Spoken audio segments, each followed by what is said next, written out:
할렐루야.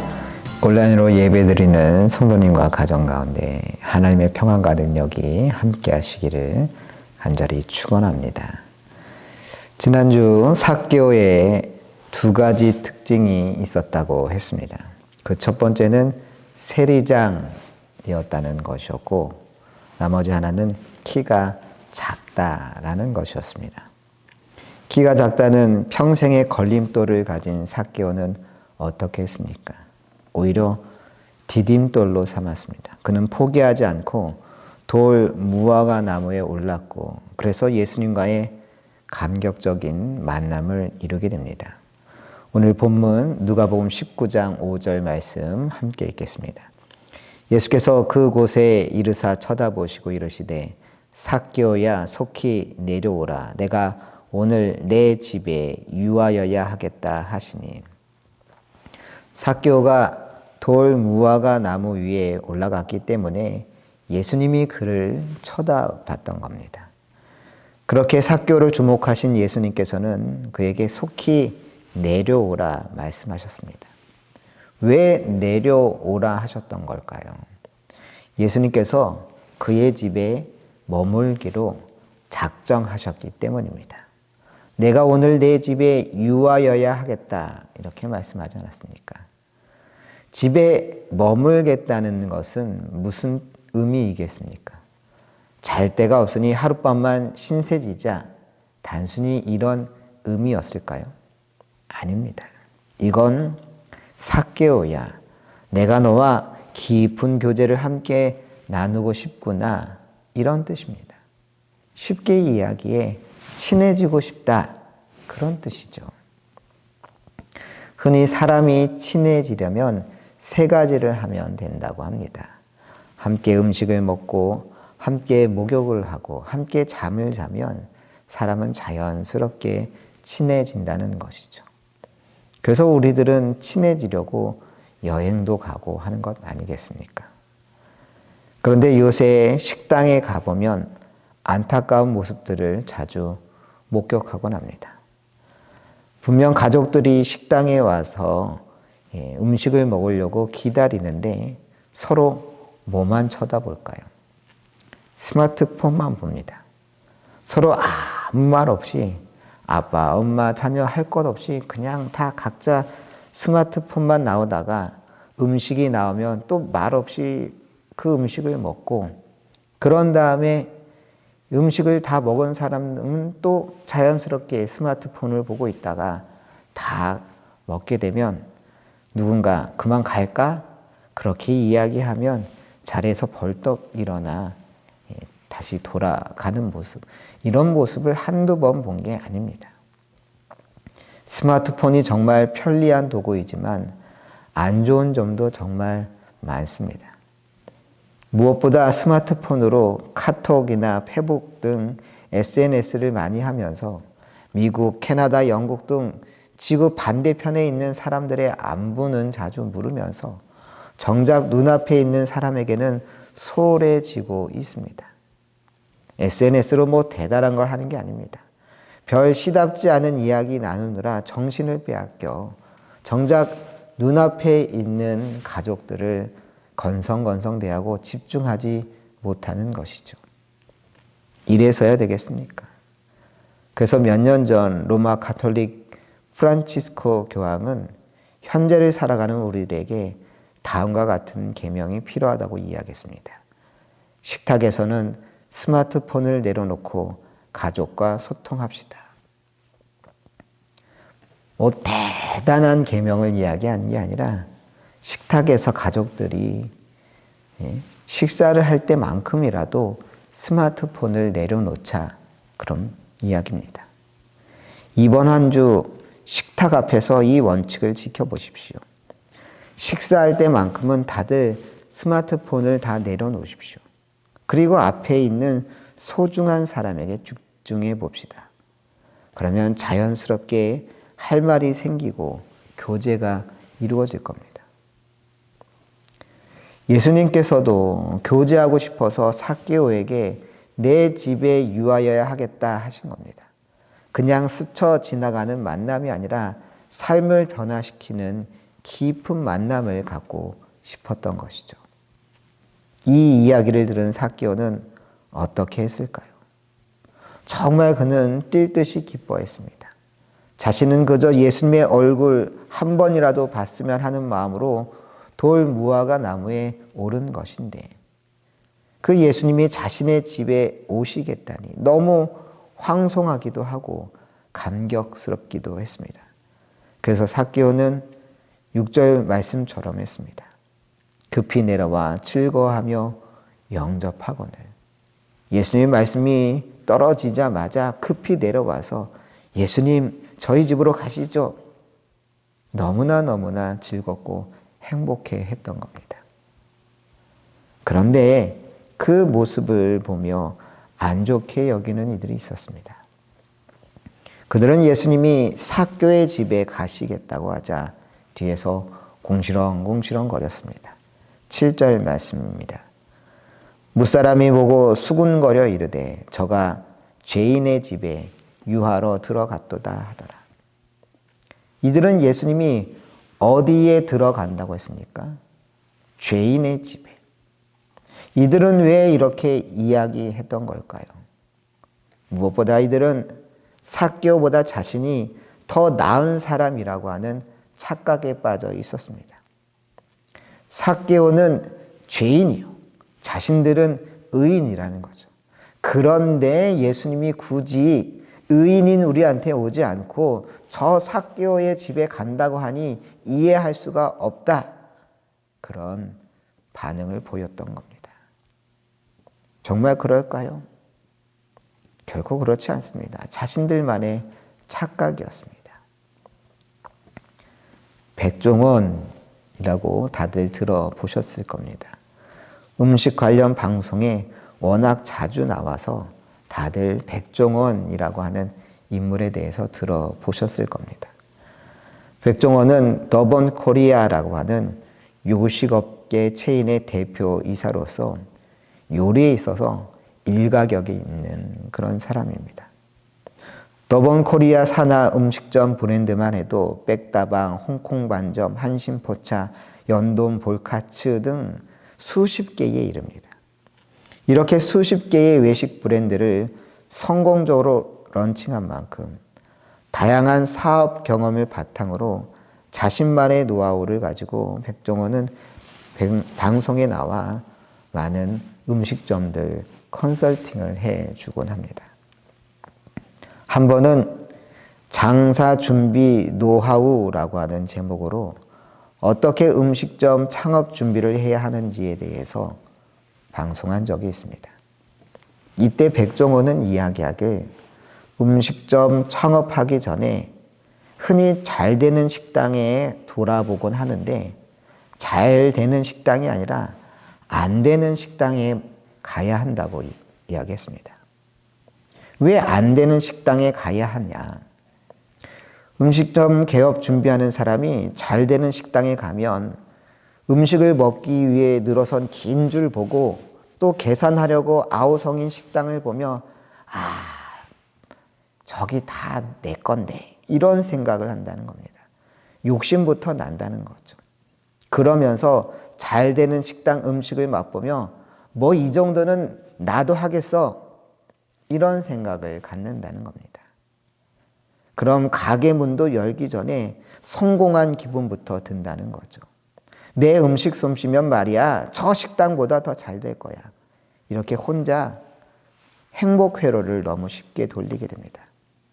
그러다가 그 식당에 안 좋은 작은 안 좋은 점 하나라도 목격한다면 예를 들어 손님을 응대하는 서비스가 좋지 않은 걸 보게 된다면 더욱 확신을 가지게 됩니다. 내가 하면 여기보다는 잘할 거야. 그러면서 잘 될 것에 대한 확신만 가지고 안 될 것에 대한 대비는 전혀 하지 못한 상태에서 가게 문을 열게 됩니다. 물론 처음엔 다 잘 됩니다. 친척, 사돈의 팔촌, 친구들까지 다 한 번씩 찾아옵니다. 그럼 그동안 가게는 북적북적하죠. 그러다가 한 달이 지나고 2달이 지나고 석 달이 될 쯤 되면 썰렁해집니다. 왜 안 되는 거지? 이런 생각이 그때서야 드는 겁니다. 그래서 백종원은 말합니다. 창업하기 전에 잘 되는 식당에 가는 게 아니라 안 되는 식당에 꼭 가봐야 한다고. 그런데 예를 들어 칼국수 집을 하기 위하여 장사 안 되는 칼국수 집에 가서 칼국수를 먹어보면 가슴이 철렁합니다. 왜냐? 맛이 있거든요. 적어도 보통 이상의 특별히 흠잡을 게 없는 그런 음식이 나오는 겁니다. 거기다 서비스도 나쁘지 않는데 손님이 없는 걸 보게 됩니다. 그곳에서 손님이 없어 TV만 보고 있는 식당 아줌마의 모습을 보며 아, 저 모습이 내 모습이 될 수 있구나. 비로소 현실을 냉정하게 볼 수 있다고 백종원 씨는 말합니다. 그래서 가게를 열기 전에 잘 되는 집이 아니라 어떤 집을 먼저 가봐야 된다고요? 안 되는 집을 가서 망하지 않고 장사가 잘 되려면 정말 어떻게 해야 하는지 충분히 고민하고 창업을 해야 한다고 말했습니다. 왜 이런 이야기를 하느냐? 나는 남들과 달라. 우리는 흔히 이런 착각에 빠지기 쉽다는 겁니다. 잘 안 되는 가게를 보면 우리는 우습게 보며 내가 저 사람보다는 잘할 거야. 이렇게 쉽게 이야기한다는 거죠. 하지만 이렇게 스스로에 대해서 객관적으로 보지 못하고 막연히 내가 하면 저보다는 잘하지 이런 생각만으로 뛰어들면 일을 망치기가 너무 쉬운 법입니다. 나 역시 잘 못할 수 있다는 걸 인정하고 어떻게든 다른 모습을 보이기 위하여 최선을 다해도 될까 말까인데 남을 쉽게 깔보며 우습게 보는 사람이 뭘 제대로 할 수가 있겠습니까? 그런데 신앙의 세계도 마찬가지입니다. 우리도 이따금 착각에 빠지고는 합니다. 잘 살고 있다는 착각, 신앙생활 잘하고 있다는 착각에 빠지고는 합니다. 죄인인데 의인인 양 착각하는 겁니다. 자꾸 하나님에게서 멀어지고 있는데 너무 바빠서 그런 거라고, 이만하면 괜찮은 거라고, 나는 나름 열심히 잘하고 있는 거라고, 하나님께서도 나의 이런 사정과 형편 다 헤아려 주실 거라고 그렇게 쉽게 자기 합리화를 하곤 합니다. 분명 이전보다 기도도 많이 못하고 있는데 말씀도 하루 한 장도 못 읽고 있는데 내 신앙은 괜찮다는 착각에 빠지는 겁니다. 다른 사람들도 다 그냥 이렇게 신앙생활 한다고 그나마 주일이라도 안 빠지고 나오는 게 어디냐고 스스로 위안을 삼는 겁니다. 이런 착각이야말로 우리의 신앙을 근본적으로 위험하게 만드는 착각입니다. 성경에는 스스로 의인이라고 착각하는 이들에 대한 이야기가 등장합니다. 바로 누가복음 18장에는 기도하는 바리새인과 세리에 관한 이야기가 등장합니다. 먼저 바리새인은 성전 맨 앞으로 나와 머리를 번쩍 쳐들고 기도했습니다. 누가복음 18장 11절 말씀입니다. 바리새인은 서서 따로 기도하여 이르되 하나님이여 나는 다른 사람들 곧 토색 불의 간음을 하는 자들과 같지 아니하고 이 세리와도 같지 아니함을 감사하나이다. 바리새인은 자신만만했습니다. 아무리 못해도 저 세리보다는 낫다는 오만한 생각을 가지고 있었습니다. 하지만 세리는 달랐습니다. 13절 말씀입니다. 세리는 멀리 서서 감히 눈을 들어 하늘을 쳐다보지도 못하고 다만 가슴을 치며 이르되 하나님이여 불쌍히 여기소서 나는 죄인이로소이다 하였느니라. 세리는 성전 맨 뒤에서 감히 하늘을 들어 쳐다보지도 못하면서 가슴을 치며 기도했던 겁니다. 하나님, 나를 불쌍히 여겨 주옵소서. 나는 죄인입니다. 눈물로 통회하며 자백하며 그렇게 회개하며 기도하고 있었던 겁니다. 이 이야기를 하신 후 예수님이 묻습니다. 누가 의롭다 하심을 받고 집으로 가겠느냐? 누구일까요? 바리새인이 의롭다 하심을 받았을까요? 세리가 받았을까요? 의롭게 살아간 바리새인이 아니라 자신이 죄인이라고 고백했었던 세리가 의롭다 하심을 받았습니다. 그러면서 누가복음 18장 9절 말씀에 이 이야기를 하신 목적을 분명히 이야기하십니다. 또 자기를 의롭다고 믿고 다른 사람을 멸시하는 자들에게 이 비유로 말씀하시되, 무엇 때문에 바리새인과 세리가 기도하는 비유를 말씀하셨다고요? 자기를 의롭다고 믿고 다른 사람을 멸시하는 자들에게 좀 들으라고, 스스로 의롭다 착각하지 말고 오히려 자신을 죄인이라 인정하는 자가 의롭다 여김을 받는다고 예수님은 말씀하셨던 겁니다. 그렇습니다. 착각하지 말아야 합니다. 의인인 양, 의롭다 여김을 받은 양, 신앙이 좋은 양 착각하지 말아야 합니다. 신앙이 좋은 사람이란 과거에 방언하고 열심히 헌신봉사한 사람이 아니라 지금 이 순간 자신이 죄인임을 인정하며 주님의 은혜를 구하는 자인 줄로 믿습니다. 감히 눈을 들어 하늘을 쳐다보지도 못하며 가슴을 치며 기도했던 세리의 마음을 우리가 품을 때에, 그때에 우리가 주의 은혜를 경험하게 될 줄로 믿습니다. 하나님 앞에 진심으로 통회하고 무릎 꿇을 때 하나님께서는 우리를 의롭다 여겨 주시는 줄로 믿습니다. 자신이 죄인임을 알지 못하는 자는 주의 은혜를 받을 수 없습니다. 오히려 더 철저히 자신이 죄인임을 깨달을 때에 은혜도 더욱 받게 되는 법입니다. 그래서 바울 사도도 로마서 5장 20절에서 뭐라고 했느냐? 죄가 더한 곳에 의회가 더욱 넘쳤나니. 죄가 더한 곳에 은혜가 넘쳤다는 것입니다. 왜 죄가 더한 곳에 은혜가 더욱 넘치겠습니까? 많이 용서받았기 때문입니다.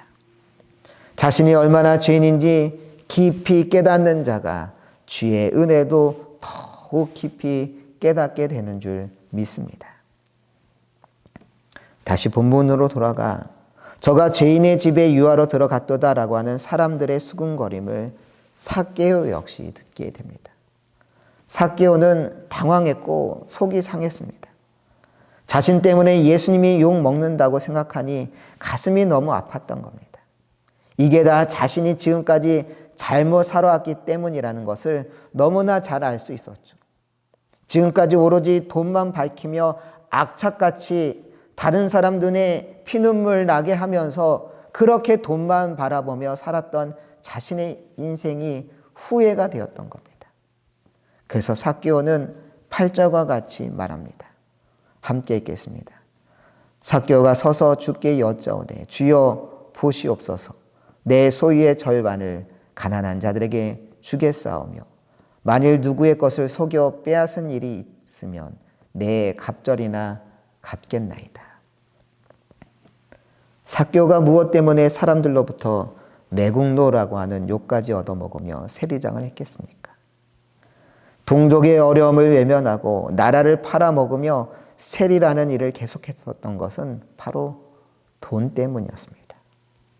그런데 그런 삭개오가 자신의 재산을 절반을 내놓겠다고 강제로 남의 재산을 가져온 일이 있으면 4배로 많은 이자로 갚겠다고 말하고 있습니다. 지금 삭개오는 무엇을 하고 있는 것입니까? 회개하고 있는 겁니다. 지금까지 돈만 바라보며 살아왔던 인생, 돈이라면 나라까지도 팔아먹는 일도 마다하지 않았던, 동족의 눈에 피눈물 나는 것도 외면했던 삭개오가 비로소 회개하고 있습니다. 그런데 이런 삭개오의 모습을 통해 우리는 진정한 회개가 무엇인지 알 수가 있습니다. 진정한 회개란 회개해야 할 것을 회개하는 겁니다. 삭개오의 가장 먼저 회개해야 할 부분은 당연히 돈에 관한 것이었습니다. 왜냐하면 지금까지 세리로서 수많은 유대인들의 눈에 피눈물 나게 했기 때문입니다. 단돈 몇 푼 때문에 그 사람이 죽어가든 말든 그저 내가 챙길 몫을 챙기면 그만이라는 마음으로 살아왔던 삭개오였습니다. 그래서 돈만 걷어들일 수 있다면 가게가 망하든 집안이 거덜나든 노예로 팔리든 상관하지 않았던 것이죠. 그러기에 주님 앞에 자신의 지난 날을 뉘우쳤던 삭개오가 회개해야 할 일은 당연히 돈 벌기에만 혈안이 되어 있던 그의 삶이었던 겁니다. 만약 삭개오가 부모님께 효도하지 못한 것, 자식을 충분히 사랑하지 못한 것부터 회개했다고 해봅시다. 그것도 분명 회개지만 그것은 변죽만 울리는 회개라 할 수 있습니다. 진정으로 지난날 자신의 잘못을 돌이키고자 한다면 마땅히 이전까지 자신의 인생의 목표이자 가장 강력한 동기였던 물질에 대한 것부터 회개해야 했던 것이고, 그래서 실제로 삭개오는 그렇게 했던 겁니다. 회개해야 할 것을 회개하는 것, 그것이 진짜 회개라는 것이죠. 이창동 감독의 영화 중 밀양이라고 하는 영화가 있습니다. 이 밀양이라고 하는 영화의 영어 제목은 Secret Sunshine, 은밀한 햇살, 그런 뜻으로 번역되는 영화입니다. 영화는 경상남도 밀양으로 신혜라고 하는 여자 주인공이 이사를 가면서 시작됩니다. 신혜는 그 얼마 전 교통사고로 남편을 잃고 남편의 고향인 밀양으로 어린 아들과 함께 내려갔습니다. 남편의 고향이었지만 밀양에는 그녀가 특별히 아는 사람은 없었습니다. 그런데 얼마 지나지 않아 큰 사건을 겪게 됩니다. 아들이 유괴당하고 만 겁니다. 더군다나 그 아이는 끝내 유괴범에 의하여서 살해당하고 말았습니다. 하나뿐인 아들마저 저 세상으로, 그것도 유괴범에 의해 살해되어 떠나보내야 한다는 사실을 신혜는 도저히 감당할 수가 없었습니다. 절망 속에 헤매던 신혜를 구원해 준 것은 다름 아닌 신앙의 힘이었습니다. 신혜는 우연히 부흥회에 참석하여 은혜를 체험하고 속회 식구들과 함께 예배드리면서 차차 마음의 평안을 찾게 되었습니다. 주님의 사랑과 용서의 은혜를 깨달은 신혜는 마음속에 자신도 용서해야 하는 것이 아닐까 싶은 마음이 들기 시작했습니다. 쉽지 않은 일이었지만 자신의 아들을 유괴하여 죽인 그 유괴범을 찾아가 용서하기로 결심하였습니다. 그래서 정말 어렵게 마음을 먹고 교도소에 찾아가 면회 신청을 했습니다. 곧 그 유괴범은 수의를 입고 나왔습니다. 그에게 신혜는 말했습니다. 자신이 얼마나 힘들었는지, 하지만 이제 힘들지 않다고, 하나님의 사랑을 경험했다고, 그분의 그 큰 사랑으로 인하여 다시 살아갈 힘을 얻게 되었다고 이렇게 이야기했는데, 유괴범이 놀랍다는 듯이 말을 이어갔습니다. 자신도 이곳 감옥에서 하나님을 만났다고, 그런데 하나님 앞에 회개했더니 하나님께서 자신의 모든 죄를 사해 주셨다고, 비록 육신은 감옥에 있지만 하나님의 사랑으로 자신의 모든 죄가 사해졌음을 확실히 믿는다고, 그래서 더 이상 죄책감에 시달리지 않고 너무나 평온하게 잘 살아가고 있다고, 날마다 하나님의 은혜에 감사하여 기쁨 가운데 살아가고 있다고 고백합니다. 이 말을 들은 신혜는 어떠했을까요? 그 고백에 신혜는 너무나 큰 충격을 받게 됩니다. 자신의 아들을 유괴하고 살해한 이 사람이 이미 용서받고 평안을 얻었다니, 분명 용서해 주러 간 것이긴 하지만 아직 용서한 것도 아닌데 그 유괴범은 하나님으로부터 이미 모든 것을 용서받았다고 자랑스레 고백하고 있었던 겁니다. 이제 시내는 자신이 용서할 사람이 사라져 버린 겁니다. 유괴범 스스로 더 이상 죄인이 아니라고 하는데 어떻게 시내가 용서할 수 있겠습니까? 여러분, 이 유괴범의 잘못은 무엇이었을까요? 유괴범은 은혜 받으면 안 됩니까? 제사함의 경험을 하면 안 되는 겁니까? 아니죠. 유괴범도 회개하면 구원의 백성 될 수 있는 겁니다. 유괴범이 은혜 받고 하나님의 백성이 된 것은 아무런 문제가 되지 않습니다. 하지만 유괴범이 시내를 만났을 때 제일 먼저 했어야 했던 말은 뭐였을까요? 자신이 하나님으로부터 제사함 받고 평안해졌다는 고백이 아니었습니다. 먼저 시내에게 용서를 구하여야 했습니다. 잘못했다고. 자신이 죽을 죄를 지었다고. 하나님의 은혜를 받고 보니 오히려 자신이 얼마나 끔찍한 죄를 저지른 것인지 더욱 깊이 깨달았다고. 당신에게 씻을 수 없는 상처 아픔을 줘서 너무 죄송하다고 미안하다고 눈물로 사죄해야 했어야죠. 그런데 사죄를 구하는 말이 아니라 자신은 이미 용서받았다고 하니 신의 입장에서는 얼마나 황당했겠습니까? 용서하러 간 것인데 더 이상 용서할 사람이 사라져 버렸으니 이제 그녀가 할 수 있는 일은 없었습니다.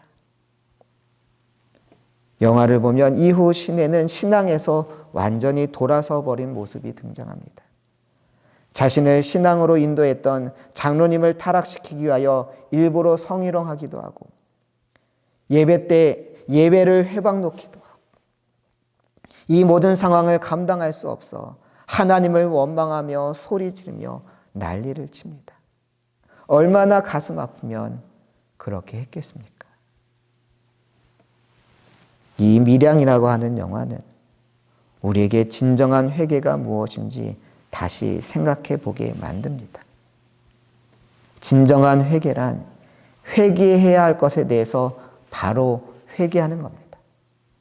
유괴 살해범이 자신이 했던 범죄에 대해 하나님께 용서를 구할 뿐만 아니라 그로 인해 돌이킬 수 없는 상처를 받은 시내에게 자신의 죄를 인정하고 용서를 구하는 일이 바로 회개인 겁니다.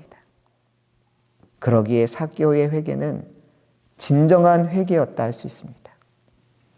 지금까지 돈 때문에 살고 돈 때문에 죄를 지은 삭개오였기에 그는 회개하며 자신의 소유의 절반을 가난한 자들에게 주겠다고 누구의 것을 속여 빼앗은 일이 있다면 4배로 갚겠다고 했던 그의 회개야말로 진정한 회개였던 겁니다. 그렇게 진정으로 회개하는 삭개오를 보시며 주님께서는 9절 말씀에 말씀하십니다. 예수께서 이르시되 오늘 구원이 이 집에 이르렀으니 이 사람도 아브라함의 자손임이로다. 이 사람도 누구의 자손이라고요? 아브라함의 자손이라 하셨습니다. 지금까지 동족의 피를 빨아먹는 죄인 중에 죄인이었지만 이제 주님은 그를 아브라함의 자손이라 선언하고 계십니다. 참으로 회개한 삭개오는 주님 앞에 구원의 백성이 된 것입니다. 그렇습니다. 우리 역시 자신이 죄인임을 고백하며 진심으로 회개할 때 주님께서는 우리를 향해서도 너 역시 아브라함의 자손이라 선언하실 줄 믿습니다. 주님은 지금도 우리를 찾아와 우리가 참으로 회개하길 원하십니다. 우리가 주님 앞에 회개해야 할 것은 무엇이겠습니까? 우리가 이전까지 우리 인생의 전부라고 여겼던 세상의 것, 바로 그것부터 회개해야 합니다. 삭개오처럼 돈이 인생의 주인인 것처럼 살아오면서 누군가에게 상처 주고 아픔 준 게 있다면 바로 그것을 회개해야 할 것이며 누군가를 죽도록 미워하는 마음으로 살고 있다면 그 마음부터 회개해야 합니다. 하지만 어떤 죄를 저질렀건 진심으로 회개할 때 주님께서 우리 역시 아브라함의 자손이라 구원의 백성이라 축복하실 줄 믿습니다. 진정 회개하여 참된 주님의 백성으로 거듭나는 여러분들 되시길 간절히 축원합니다.